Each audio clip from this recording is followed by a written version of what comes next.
Google Maps or Dezl Garmin. Let's do a side-by-side comparison and see which GPS unit might work best for you.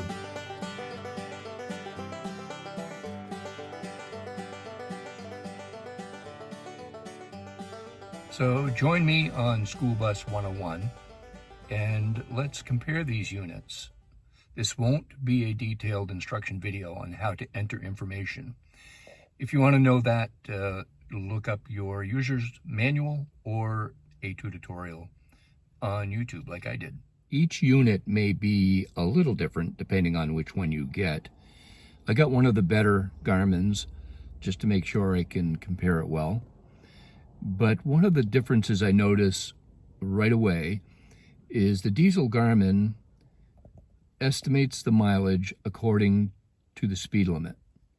With Google Maps, I usually have to drive almost 10 miles an hour over the speed limit just to meet their estimated time. And quite often I still lose time. I don't know why that is. But the setups for both are basically the same. It does give you an estimated time of arrival for Google Maps. It also has the speed limit that you're driving and when you're moving, depending on the cell phone you're using, will also give you the posted speed limit. On the Garmin unit, also gives you the posted speed limit and how fast you're going. But in order to find something like arrival time, you have to actually push a button, which is a little cumbersome. But it will give you distance, time to destination, next stop, and that sort of thing. One of the other differences you can see quite quickly is that on Google Maps, depending on the cell phone you have, it will come up with a map view. On my iPhone, I have the option of changing it to satellite view or others. Depending on your cell phone you use, you may have some different options. With the Garmin unit, even though it starts off on a satellite view, which they call bird's eye view, when you're rolling, it'll switch to map view, and that's the only option that you have. As you come to a loading dock or a drop-off zone, it will convert back to bird's eye view.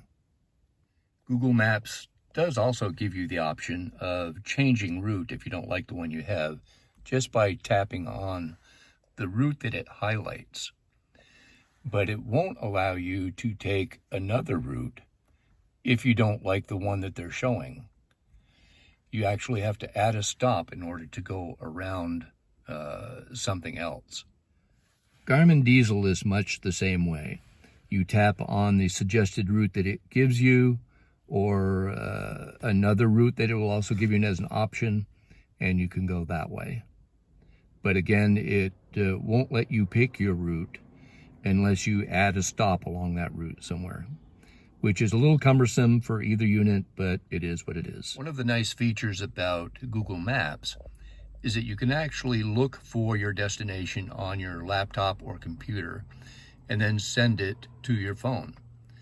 It'll give you the destination, but it won't always give you the route that you've changed or programmed it for. You have to change it all over again. And unless you've figured out how to save that so it stays that way when you send it to your phone, I'd appreciate a comment about that. But I haven't found a way to do that yet. On Garmin Dezl, you don't have that option at all. You find your location on the device itself, and then you have it. Both devices do have ways to save your routes, but I won't show you those right now. You'll have to look at the two tutorials yourself. One of the key functions of Garmin Dezl, and the same with driving a school bus or a coach or tractor trailer, it allows you to enter the height, the length, and the weight of your vehicle so that it will steer you around any low bridge clearances or any weight limitations. Google Maps does not have any such option. It is what it is. It may take you down some deserted road or cut the corners of a town and go through all kinds of side streets. You don't have much option there. You're limited to what the the input is, and that's not much. Garmin Dezl will take you around any low clearances, or it'll warn you about any weight limitations, which is the biggest reason for choosing this device if you're driving a school bus or tractor trailer or a coach. That is very helpful. One of the other features I like about the Garmin Dezl is you can expand the view or narrow it up just by the pushing of an on-screen button. Google Maps has no such option. You have to actually do touch screen, and it's a little cumbersome trying to do that. Garmin Dezl gives you those kind of warnings here in this bar, whether it's a sharp curve or a railroad crossing coming up, those sorts of things. It will tell you about it there. Garmin does not have a feature like that. You actually have to buy Garmin headphones, a certain type, before the GPS unit will kick in and run through the speakers on your headphone. That's pretty cumbersome, not very helpful. But overall, if I'm driving a truck, school bus, or a coach, I'm going to be picking the Garmin simply because it routes me around dangerous areas, and it's just as easy to use. But if I'm taking a trip in the car, I'll just pop my cell phone in. It's a little easier to use, a little more simple that way.